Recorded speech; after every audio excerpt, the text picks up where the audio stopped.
du Parti communiste. Ce manifeste à peine paru, la révolution éclate à Palerme, Paris, Vienne, Berlin. L'Europe s'embrase. Marx et Engels vont s'y investir à fond. Mais partout, elle est écrasée dans le sang.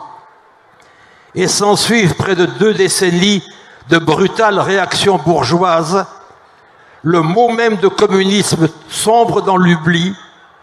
Quand reprend le mouvement ouvrier, dans les années 1860-1870 en Allemagne notamment, le vocabulaire a changé.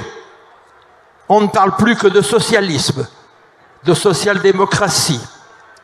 Et sous l'abandon du mot communisme, se voit mise à l'écart une vaste part de son contenu révolutionnairement émancipateur. C'est alors la deuxième phase, majeure et batailleuse, de formation de la visée marxienne.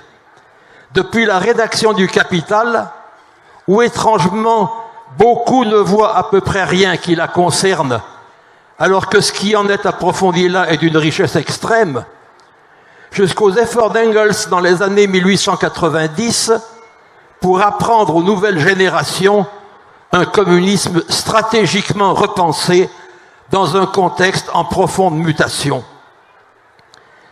Mais aux chances ainsi ouvertes se lie souterrainement un grave risque.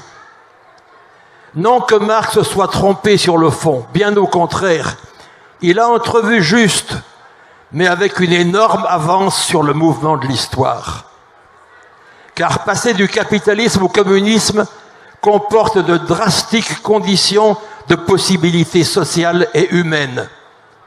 Et au XXe siècle, même dans les pays les plus avancés, elles sont encore trop peu rassemblées. À plus forte raison, dans des pays en lourd retard comme la Russie. Ainsi se noue une redoutable contradiction entre maturité de la révolution politique et immaturité de l'immense transformation sociale visée. Il y a du drame dans l'air. C'est l'objet du deuxième